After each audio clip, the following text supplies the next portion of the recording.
জামালপুরের মহেশপুরে ভাইকিংস ক্লাবের আয়োজনে আজ বিকালে ইসলামিয়া দাখিল মাদ্রাসা মাঠে বর্ণাঢ্য ফুটবল টুর্নামেন্ট অনুষ্ঠিত হয়েছে।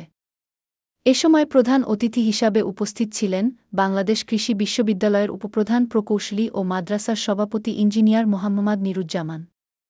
খেলাটি উদ্বোধন করেন ৩ নং ওয়ার্ড বিএনপি নেতা মোহাম্মদ চান মিয়াসহ অন্যান্য গণ্যমান্য ব্যক্তিবর্গ। মাদকমুক্ত সমাজ গঠন ও তরুণদের উৎসাহ দিতে আয়োজিত এই খেলাটি টান টান উত্তেজনায় তারুণ্য উদ্যমী সংঘ নান্দিনা ২-০ গোলে খড়গদিয়া দুরন্ত স্পোর্টিং ক্লাবকে পরাজিত করে চ্যাম্পিয়ন হয়।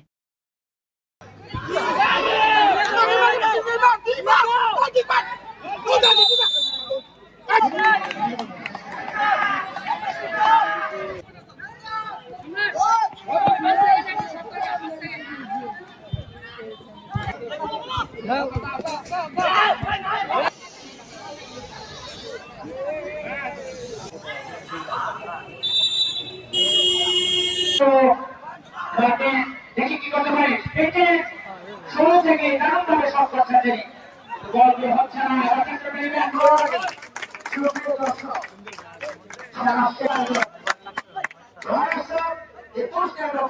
ম্যাচের অন্যতম সেরা মাছ পাখি ছিলেন আজকে ওই চশমা পরা